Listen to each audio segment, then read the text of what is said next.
Yep, that's right, folks. We're back in action yet again in the NASCAR Cup Series. It's time for another year of exciting stock car racing. Man, wasn't the 2023 season just like a few days ago? Man, these off seasons go by so damn fast. But anyway, there are 34 drivers this season who are competing for the Bill France Cup. These are their stories. Last season was a bit of a down year for the Melon Man. The first third of the year, they were great. They were a championship contender. But those last two thirds, the team just fell off of a cliff outside of a couple of great wins at Nashville and Phoenix. The goal of the one team is to just reclaim that lost consistency from 2022 and early 2023. If they can do that, then they are no doubt a championship contender this year. Oh yeah, Austin Cindric is in the Cup Series. I completely forgot about this two-team throughout the year last year. They were just nowhere close to being relevant. Not even on road courses. You know, the main strength of Austin Cindric as a driver. It's the one thing I know how to do. A year like last year is unacceptable for this two-team, especially considering that their teammates have won the last two championships. So they need to get onto the right track, and fast. They'll have a long leash considering that Cindric's the son of the team president Tim Cindric, but it's year 3. It's time to really start showing some improvement.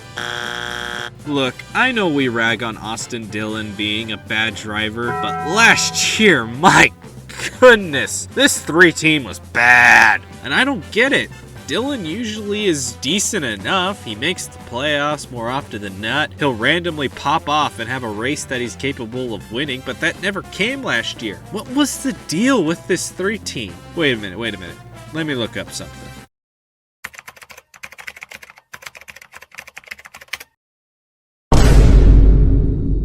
What? It's just an ordinary crabby. Oh my goodness!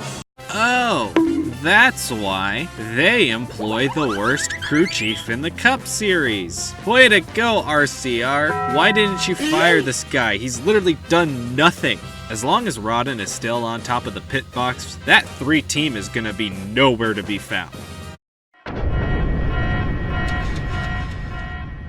It's always good to see stories like Josh Berry's in NASCAR. A short track guy, a local hero, getting some great opportunities, making the most of them, and look at him now. He's in the Cup Series. There's only one problem. He's driving for Stewart-Haas Racing. Kevin Harvick was carrying this trash organization on his back all of last season, and he's gone now. And I like Josh Berry, but he ain't no Kevin Harvick.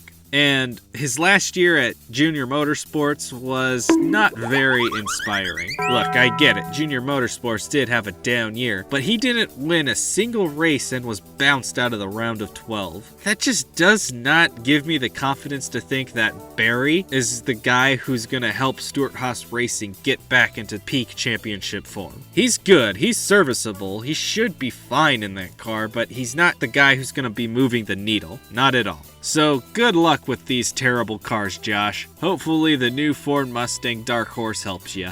I don't think anybody ever doubts that Kyle Larson is the best and the most talented driver in the Cup Series. But watching this guy is so dang frustrating because he could just flat out dominate a race. When he's at his best, no one's beating him. But then he just does reckless nonsense like at Homestead. I don't get it. I just don't get how someone that talented can just make such boneheaded mistakes like that. But you know what? With the way this championship format is, it don't matter. All he's got to do is win the right races at the right time. So here we go again. Another year of Kyle Larson losing more races than he should, still winning about 3 to 5 races and doing some kind of idiotic mistake every once in a while. But he'll still find his way right in the middle of the championship fight. That's just how it goes. Good luck with the double in May, Kyle. We are now entering year 3 of Brad Keselowski turning Roush Racing into his own personal Mojo Dojo Casa house. And you know what? He's done a pretty dang good job over there. RFK is one of the most positive trending organizations in the Cup Series right now, and I say with full confidence that they're the second best Ford team behind Penske. And while that's all well and good for Brad the owner, Brad the driver needs to step it up. We're approaching nearly 3 full calendar years since Brad Keselowski's last win. I've been a fan of this guy ever since I was 6 years old. I know he's hungry and ready for another win. And that is the singular goal for this 6 team. Win, and win a lot. If he does that while keeping the great pace that they had last season, then this 6 team is a legitimate championship contender. No joke. And he has a prime opportunity right in front of him. He has led the most laps in each of the last 2 Daytona 500s. I think this is his year to get it done. That's right, I'm predicting him to win the Daytona 500. I just feel like it's his time. Good luck, Brad. Let's get it done. Last year I said that it felt like Corey LaJoie's career was stagnating. Boy, did he deliver in 2023. This Spire 7 team had the best runs they had ever had last year. And then they got a huge influx of cash with the Gamebridge sponsorship deal. And we were able to see some of the effects of that with his strong run at Martinsville in the fall. Now it's time to build off of that. Spire has, out of nowhere, became a very interesting team, with all of their expansion in the Truck Series and their joint effort with Trackhouse. I am very interested to see what LaJoie and this 7 team can cook this year. Now, there are some doubts about LaJoie, given his bad run in his one-off race with Hendrick Motorsports at Gateway last year. But you know what? I'm not taking too much stock into that race. I think LaJoie is a pretty good driver, and we just might see that come to fruition this year. I'm not saying he's going to be no playoff contender, but he might just be on the outside looking in come the end of the year, which would be a massive improvement for this team. I don't really know how to gauge Kyle Busch's season last year. In a lot of ways, it was a success. He had the most wins he had had in a season since his 2019 championship season, and he made it farther in the playoffs than in his last year at Joe Gibbs Racing, so there's that. But it feels like they just left too much on the table. There were too many races where this 8 team just had basic struggles. There were too many races where this team just was trash in practice and qualifying. Too often I saw this 8 team not perform to their fullest potential, and in some ways it honestly feels like a little bit of a disappointment. Now with a full year of experience under their belts, I want to see what this 8 team is truly capable of this year. Let me put it bluntly, are you frauds or are you not? Is Busch and RCR truly capable of being a championship contending team? Or is Busch washed or RCR still farther away from that level than we initially thought? I want to see that answered this year. I do have one other question for Kyle Busch. Is everything going okay off the track, man? All of your professional ventures outside of racing in the Cup Series is just gone now. I'm just a concerned fan, nothing more. The best thing I could say about Chase Elliott's 2023 season was that it ended. Outside of that, that was just not great. Sure, raw statistics show you that he was not that far off from most everyone else, and, you know, if he didn't break his leg, he would have made the playoffs. No way! I don't think so, pal! That's not how this works! I'm not gonna stick to that narrative. Yes, the raw numbers showed that he was in that playoff range, but he was not up front. He was not leading laps. This 9 team was not that competitive. And while breaking his leg certainly did hurt making the playoffs last year, it was not the reason he missed. The reason he missed was because of 2 races in particular. Chase being an idiot by intentionally wrecking Denny Hamlin at the Coke 600, getting him suspended, and Alan Gustafson somehow not understanding how the reserve fuel tank works at Watkins Glen. Those 2 races are the reason why Chase Elliott missed the playoffs last year, and both were the direct result of bad decision making by Elliott and Gustafson. I know this pairing won a championship a few years ago, but honestly, this is it. If this team continues to still struggle like how they were in 2023, then Gustafson needs to go. Because I just have this feeling that the 9 team is stagnating. And look at his competition at Hendrick Motorsports. Larson is really good. Byron just had his breakout season. Alex Bowman is a teammate of his. This 9 team is at best the 3rd best team at Hendrick Motorsports right now. How did that happen? It didn't happen overnight, I can tell you that. They need to get to work this year. Re-establish their place at the top of the food chain at that team. But if they don't, then serious changes need to be considered. If I had a nickel for every time the driver of the 42 car was suspended for doing something racially insensitive, I would have 2 nickels. Which isn't a lot, but it's weird it's happened twice, right? Terrible Dr. Doofenshmirtz impressions aside, Noah Gragson being signed to the 10 car is certainly one of the driver signings of all time. If I were a betting man, then I would easily bet that this 10 team is going to be the worst team at SHR next year. And it's not just because I don't think Gregson's all that great of a driver, but this 10 team in general is just not all that great. And they lost major sponsorship support from Smithfield with Almirola retiring. Look, I know Gragson had a terrible year last year, and that does not inspire confidence. But there is something there with him. We saw it in the Xfinity Series, even if it did take a while for it to materialize. So this is a signing that I don't think should be expected to bear any meaningful fruit for a little bit, especially not this year. With how bad SHR is, I am not expecting really anything out of this 10 team this year. They'll be lucky if they even get like 5 top 10 finishes. That's how low my expectations are.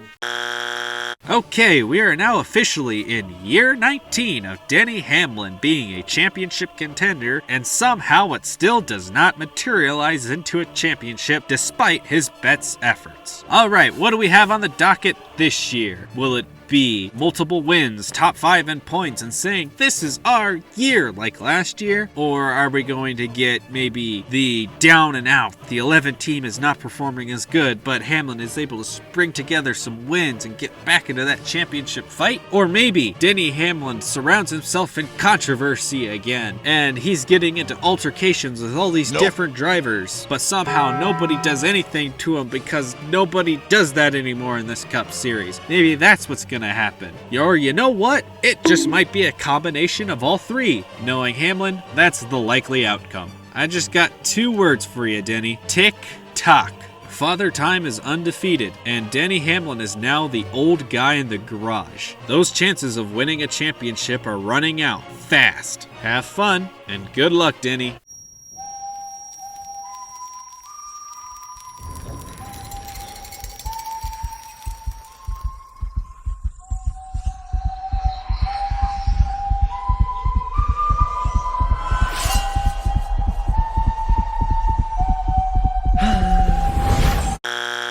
Okay, before we continue, just let me get this off my chest, okay?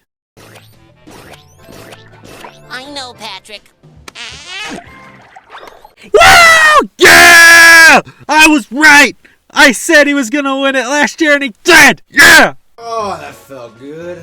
Okay, I'm done now. It's the championship defense season, which means that Ryan Blaney has the chance to do something no one else has ever done. Win back-to-back championships, and not only the knockout-style playoff format, but in the next-gen car as well. Do I think he can do it? Sure, he has a good chance. He's great at Phoenix Raceway, so as long as he gets back there, he should be fine. But this is Ryan Blaney. Nothing ever comes easy for this guy. Trust me, I know. I'm a fan. Honestly, this year is kind of a wash year for me. He already got his championship. As long as he wins a couple of races, I really could care less about the result. I'm happy. Another cup this year would just be gravy. Well, then again, I do like gravy. Alright, let's go get ourselves another cup, man. Let's do it! Last year was a season to forget for Chase Briscoe, and now all of a sudden he finds himself as the longest tenure driver at Stewart-Haas Racing. His grand total of time spent with the race team? 3 years. 3 whole years, and he's the longest tenured driver. Yep, Chase, you found yourself smack dab in the middle of a rebuild of a race team. But don't worry.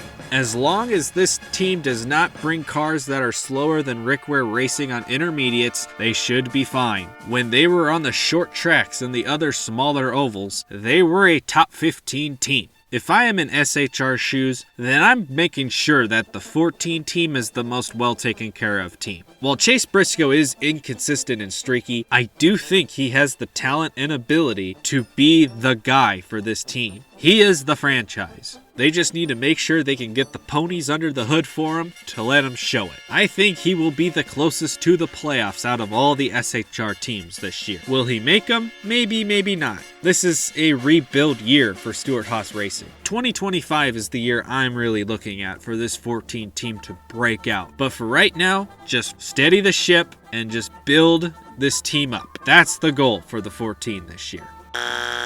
The pride of Prosper, Texas, which by the way has a population of 30,000, Chris Buescher had himself quite the year last year.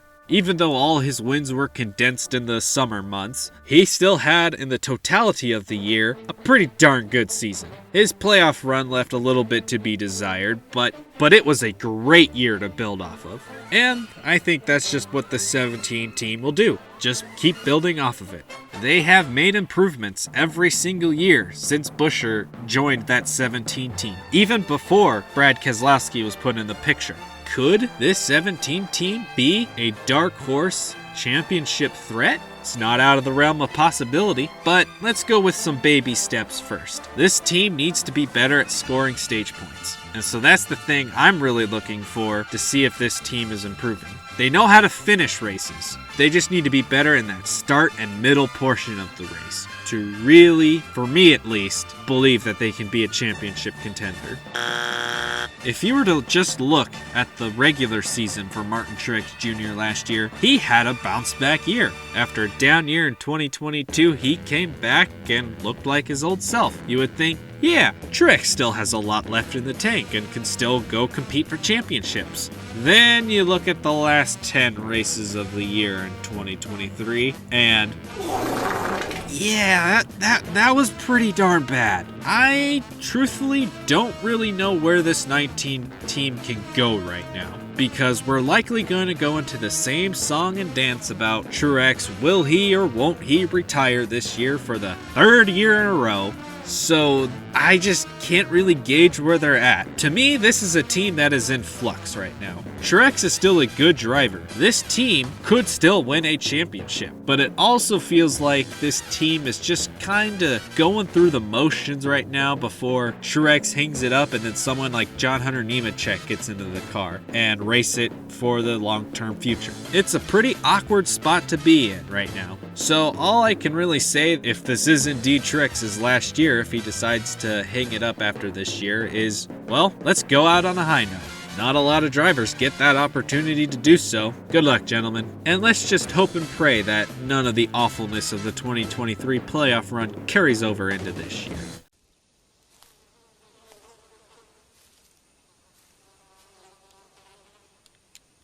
That is one big pile of shit.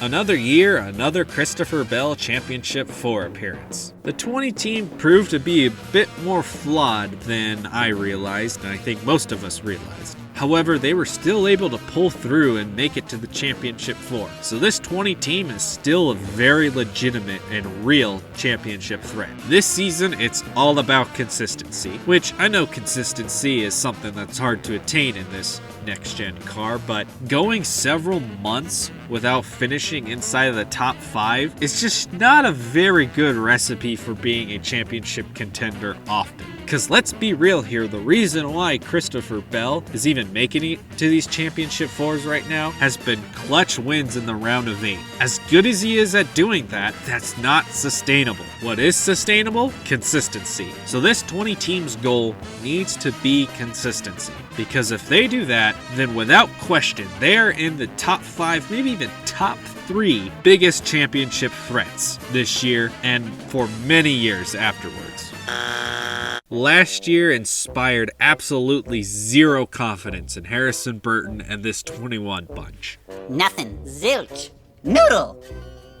Nada. Nada. Because I mean, just wow. They didn't improve at all from 2022. Outside of the top 10 finish in the spring Darlington race, this 21 team was nowhere. The only time he was ever on TV was if he was spinning out and wrecking. Most famously in the spring Phoenix race, that could have been Kevin Harvick's final win, but nope. I know Harrison Burton was rushed to the Cup Series. Everybody knows. And I don't think anybody ever expected him to be no playoff threat right out of the gate. But it's year 3. We need to start seeing improvement now. Because if it's just 2022 and 2023 all over again for this 21 team, then Harrison Burton is looking awfully close to looking like a bust. They don't need to be going out and competing it for the top 10 every week. But let's start building up some top 20 finishes here. Let's finish top 25 in points. This 21 car should be able to beat at least 2 Stewart-Haas racing cars in the points this year. If they can't achieve that, then serious questions need to be asked about the long-term future of this 21 team. Last year was one of the weakest title defense years that we've seen in recent NASCAR history. But there is good news for Joey Logano and this 22 team. It's an even number year.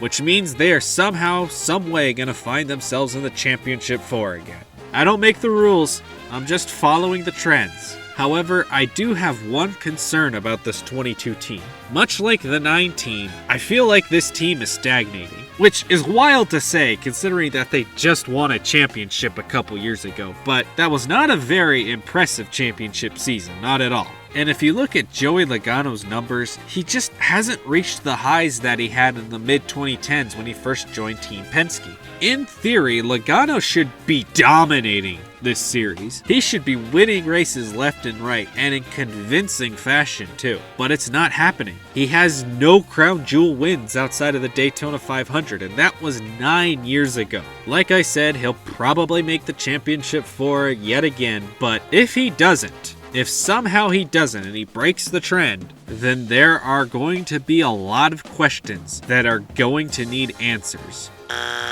2023 was both a big step forward for Bubba Wallace and this 23 team, but was also maddeningly frustrating. First, the positives. He made the playoffs for the first time in his career, and he made it to the round of 12. Not too bad. He ended up finishing 10th overall in the final season standings. That's pretty darn good. Bubba found himself in several high-pressure moments, like at Daytona and Bristol, and he was able to rise to the occasion both times and did what he needed to do to make the playoffs and advance into the next round. That's all well and good, but there are also some negatives, and the big one is that goose egg in the win column. There are 2 races in particular, the first Talladega race and Texas. In both of those races, he was right there in the middle of the fight for the win. Heck, he was leading in the fight for the win, but just didn't make the right move at the right time, and it resulted in him not getting the win.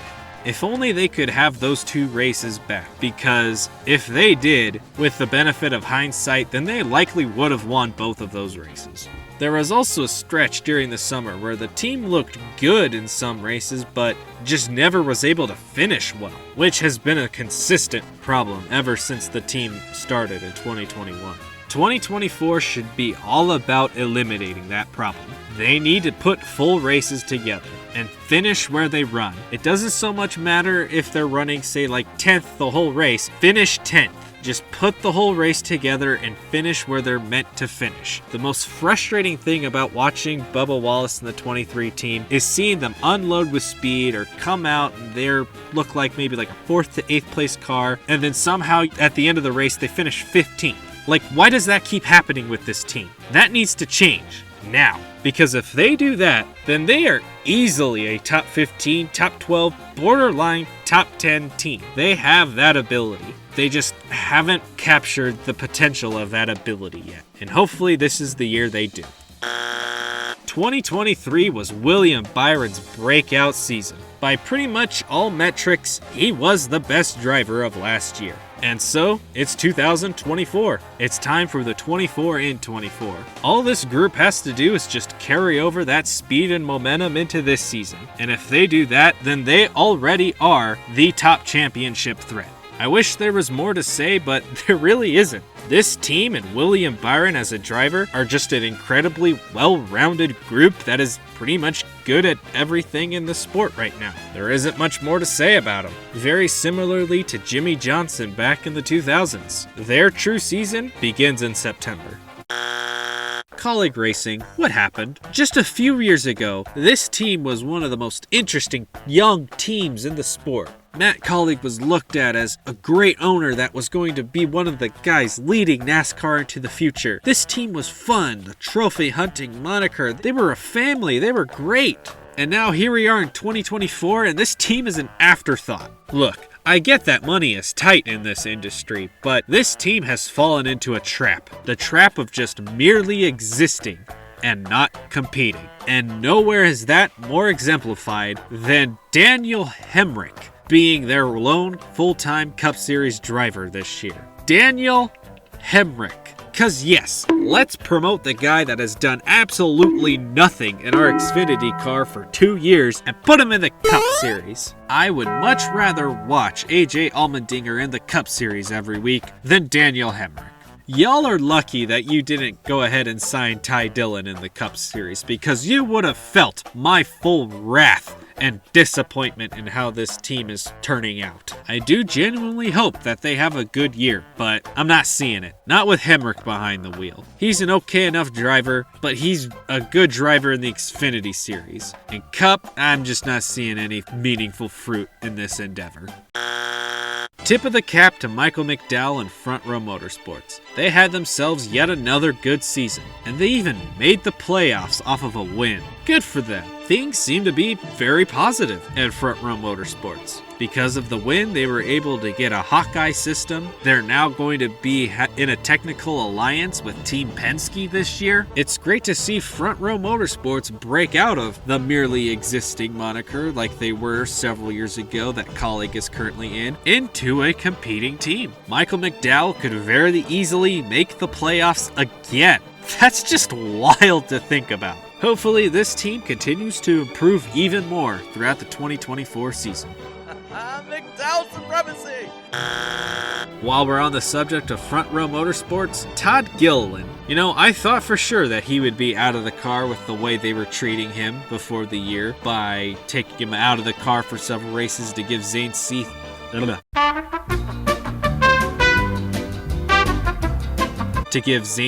seat time. Well, Smith is gone, and now they are fully invested into Todd Gilliland. He showed some good improvement last year. He was not relevant per se, but he just had good results. He went a full month finishing inside the top 15. That's pretty good. This 38 car was terrible several years ago, and now it's a respectable ride again. And that's thanks in a good part to Todd Gilliland and his growth. It's just looking for improvement this year. Let's start being more relevant. Finishing inside the top 10 every once in a while. Consistently being inside that top 20. If he does that, then I have a lot of confidence about Front Row Motorsports and their long-term future. All I want to see out of Priest in this 41 car is just relevance. Just run in the top 10 more often than Cole Custer did, which he only did like twice a year, so that's not going to be hard.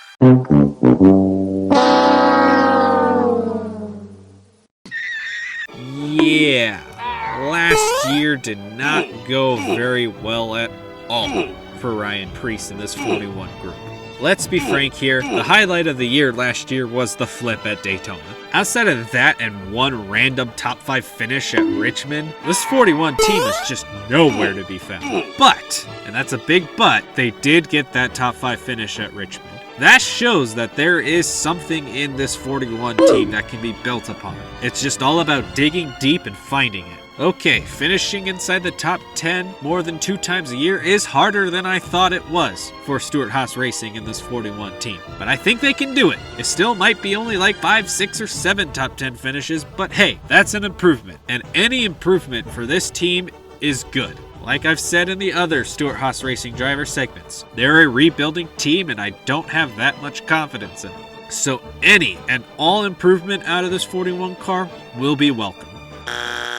Legacy Motor Club is doing a lot to wash away the stench of last season. This team was awful in 2023. And now, things are looking up positively. They've made many different moves and have made many different deals to try to get themselves into a much more relevant spot. The most obvious of those moves has been signing John Hunter Nemechek. Yes, this is more of a Toyota thing than a Legacy Motor Club thing. But Nemechek is a good driver. He showed in championship winning equipment in KBM and JGR that he was right there competing for those championships and getting wins. Lots of wins. Now, Legacy Motor Club is not going to be a championship contender. They are definitely the bottom team of the Toyota pipeline. But given that there are only 8 full-time Toyota teams in the Cup Series, that performance gap is going to be way shorter than what it was with Chevy. And Nemechek does have a year of Cup Series experience in equipment that I would say was pretty much where this 42 is at. And he did a pretty decent job with it. It's going to be more about limiting mistakes. He is mistake prone and can be a bit of a hothead behind the wheel. But with some of the runs that this 42 car and the team was capable of doing last season near the end, once they got rid of Gregson, it showed that this car is better than what we've seen so far. Growth and improvement is the focus for this 42 team. Much of the same can be said about Eric Jones of this 43 team. All the growth and improvement and the closer competition gap, yada yada yada, all that same applies to them. But there is a couple key differences between this 43 team and the 42. The first is just that Eric Jones has a lot more experience now. Believe it or not, this is his 8th full-time season already. He has been through hell with this team, and now it finally seems like there is a strong structure around him in this organization. The second big thing about this 43 team is that Eric Jones is reuniting with Toyota.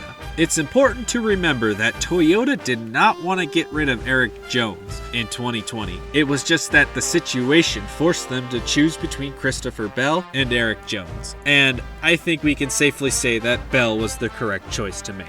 But Jones is back with Toyota, a manufacturer that knows this guy well and do believe in him. I think this is a great pairing for him. Being backed by Toyota once again, but being with a different organization than JGR where he is the guy for the organization. I do expect great things out of this 43 team because we saw what they could do in 2022. I'm wiping the slate clean with them and just ignoring 2023.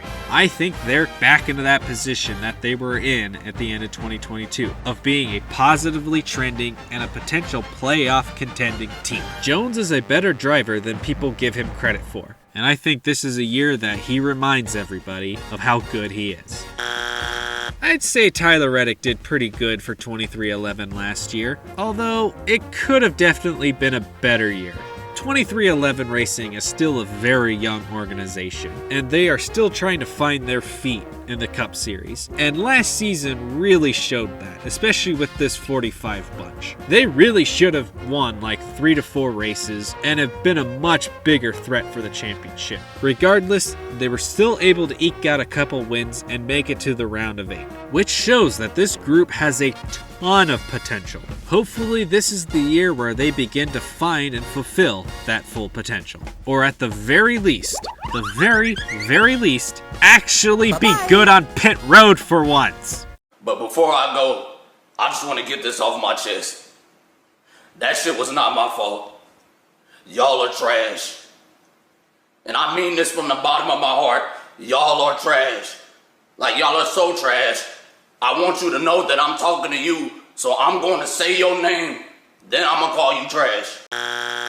I'm having a really hard time trying to figure out my expectations for Ricky Stenhouse Jr. and the JTG Doherty Racing Group. Because, how am I supposed to gauge this team?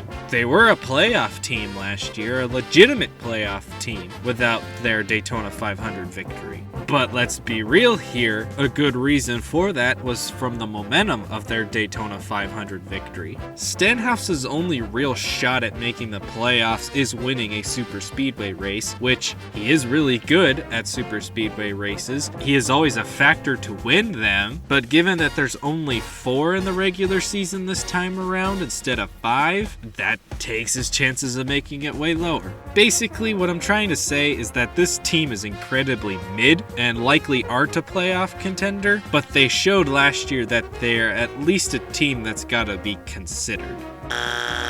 Alex Bowman is one of the biggest quagmires of this upcoming season.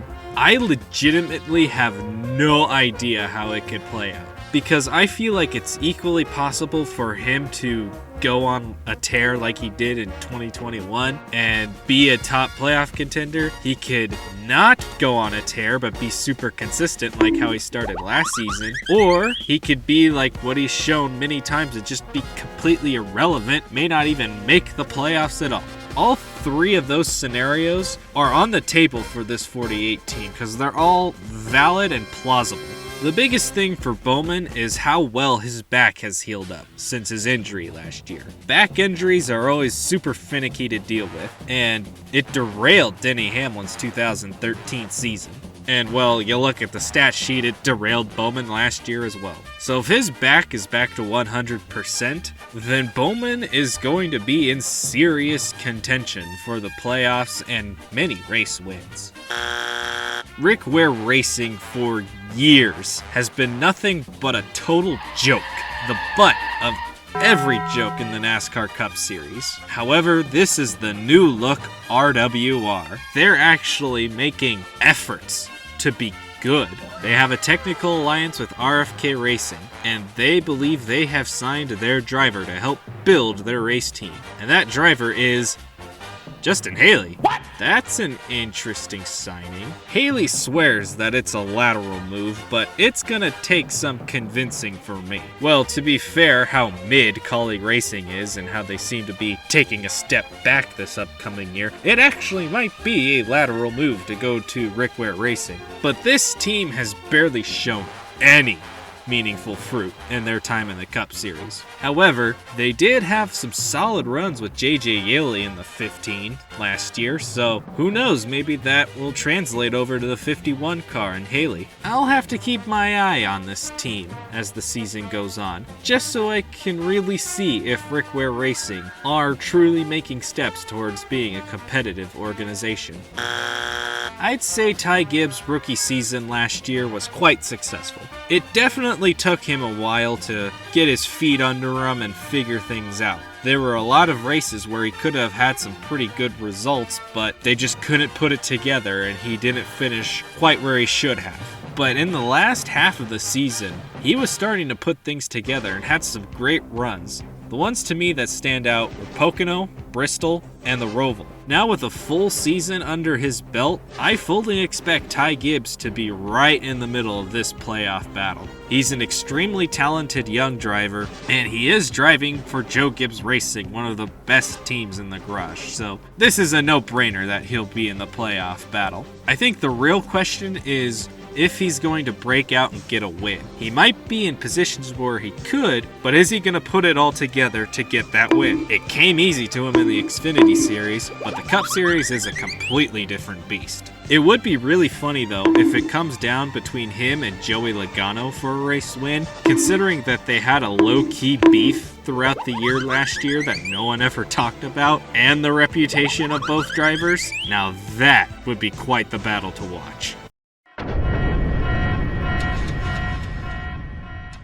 This team is one of the most interesting teams in the garage to me. A joint effort between Spire Motorsports and Trackhouse Racing. And this joint effort will be fielding a car for Zane Smith of all drivers. Zane Smith is quite a hyped up prospect. I am shocked Ford just let him walk out of their program and right into the hands of Chevy. Tell him off, SpongeBob. Assert yourself. That's my ice cream cone.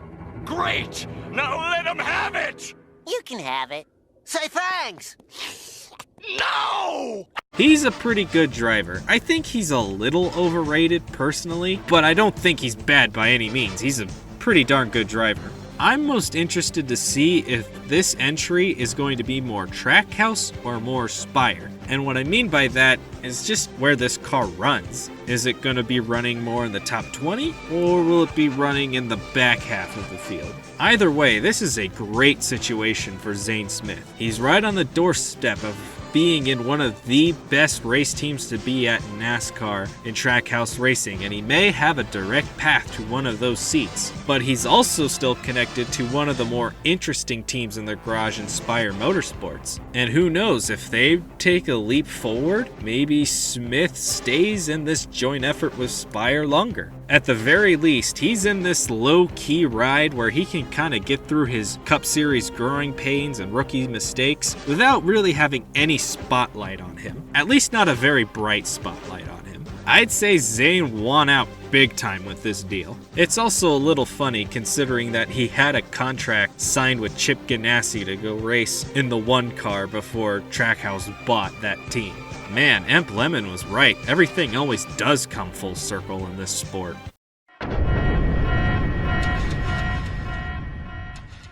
In the world of professional sports, there are some athletes that have all the physical tools. They have all the talent, all the ability to be the greatest at what they do.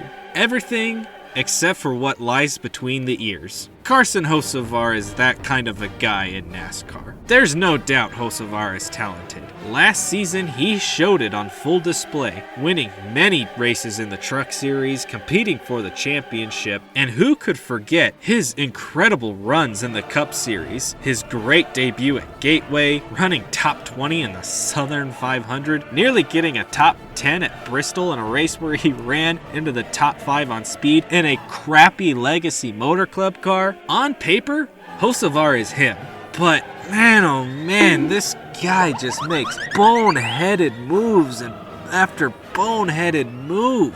That's been the narrative on him for the past year and a half to 2 years. He's just not smart. And you know, there was a point in last season that I thought, oh, he finally got it. He turned it around. He's actually a smart driver. And then the last 2 weeks of the season, he gets in a dumb altercation in Martinsville, and then that Truck Series finale that I do not even want to think about. See Taylor Gray around. Get over here! That's what we call payback. Don't let your kids watch it! This is going to be a very interesting rookie season for Carson Hocevar, because if he races the way he has raced, which he likely will, he's in for a rude awakening. His shenanigans may fly in trucks, it ain't gonna fly in Cup.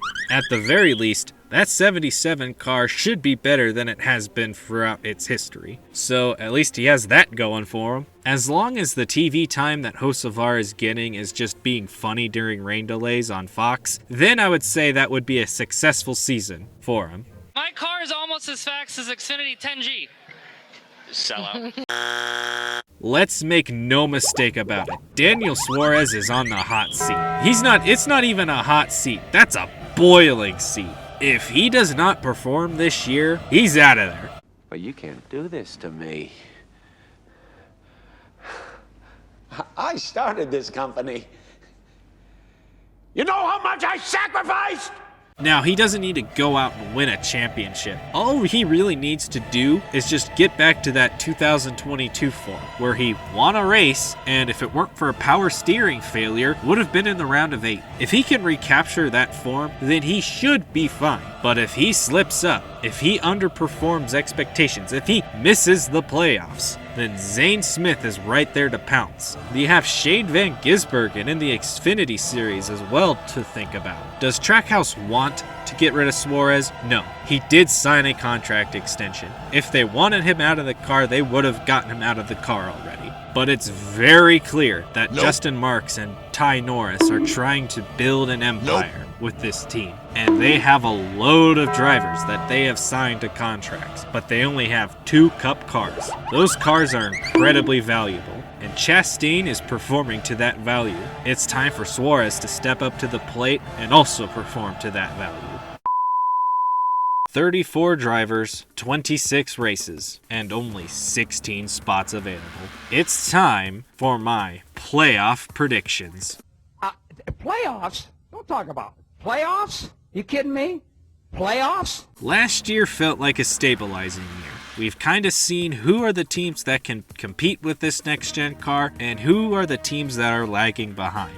So that makes this playoff grid feel a bit clearer than it was last year. However, this car is full of surprises. Any one of these teams can qualify for the playoffs, and all of them have at least feasible reasons why they could. Hell, if Justin Haley can win a race for Spire based off of lightning, anything can happen. So while this is a clearer picture, I cannot predict any of these playoff teams with complete confidence. Regardless, these are the 16 guys that I have making it. So, first things first, I have the defending champion Ryan Blaney making the playoffs. Man, that felt good to say. He's basically a playoff lock pretty much every year, unless of course there's a multitude of winners and he's somehow not one of them like in 2022. But he'll probably win a race and make the playoffs easily. And even if it takes him a while, he'll be high enough in points that he doesn't have to worry all too much.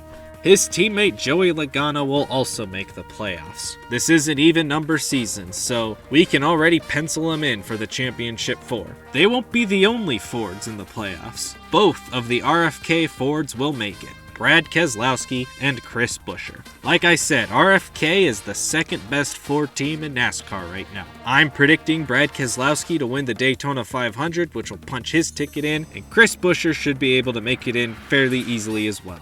Kyle Larson and William Byron should both easily make the playoffs for Hendrick Motorsports. They were two of the best drivers from last season, and that should carry over into this year. Joining them is their teammate, Chase Elliott. By all accounts, Chase Elliott and this 9 team are still a top playoff team. Last season, I said that unless if there was a catastrophic collapse with their team or Hendrick Motorsports as a whole, that they wouldn't make the playoffs. And would you know, that ended up happening. But those are unforeseen circumstances. As long as Elliott doesn't go snowboarding, or Alan Gustafson knows how to use a fuel tank properly, or Elliott doesn't make boneheaded intentional wrecks, then this 9 team will easily march into the playoffs. While I'm on the subject of Chevys, Kyle Busch will make the playoffs as well. Will it be as a top championship contender or just a mere playoff contender? That's yet to be seen. But even with my questions on how good this group really is, they are good enough to make the playoffs easily. Now, I have a lot of Toyotas making the playoffs. First of all, from Joe Gibbs Racing. Christopher Bell will easily make the playoffs, as he should be penciled in as the top championship favorite from that team. Denny Hamlin should be able to make the playoffs as well, as he typically always does, and Martin Truex Jr. will make the playoffs once again. All of these drivers are really darn good, so they should be fine in making the playoffs. Once again, both 2311 cars will make the playoffs as well. Tyler Reddick and Bubba Wallace. 2311 Racing is really coming into their own as a racing organization, and these 2 young drivers are also coming into their own as drivers. They should be good enough to make the playoffs without too much hassle. And as for the last Toyota to make the playoffs, I'm making a bold prediction. Eric Jones makes the playoffs. I know I made this prediction last year and it blew up spectacularly because Legacy Motor Club was garbage, but now that they're part of the Toyota system, I think they're going to go back to how they looked in 2022, especially this 43 bunch. And that 43 bunch in 2022, they were an errant block at Talladega away from making it to the round of 12. I think they recapture that speed and make it to the big dance, the first time Jones will have done so since 2019. That leaves me with only 2 more spots. One of those will easily go to Ross Chastain. I have no reason to doubt why he should not make the playoffs. This one team is a proven championship contender, or at the very least, are a strong, solid playoff team. And now this last spot is incredibly difficult to predict. There are many different teams and drivers to consider for this spot. To me, there are 4 drivers I'm considering for this one spot. Ty Gibbs, Daniel Suarez, Chase Briscoe, and Michael McDowell. I could really make the case for any of those 4 men to get this spot, but the one I'm gonna go with is Daniel Suarez. My brain is telling me Ty Gibbs will get this spot, but my heart says Daniel Suarez. And you know what? This is my video, so I'm gonna go with Daniel Suarez. I think he performs, and he keeps his spot at Trackhouse in that 99 machine. And with that, we have now previewed the 2024 NASCAR Cup Series season. Like always, it's going to be a long season. 38 grueling weeks of competition lie ahead, and I can't wait for it. Thank you all so much for watching.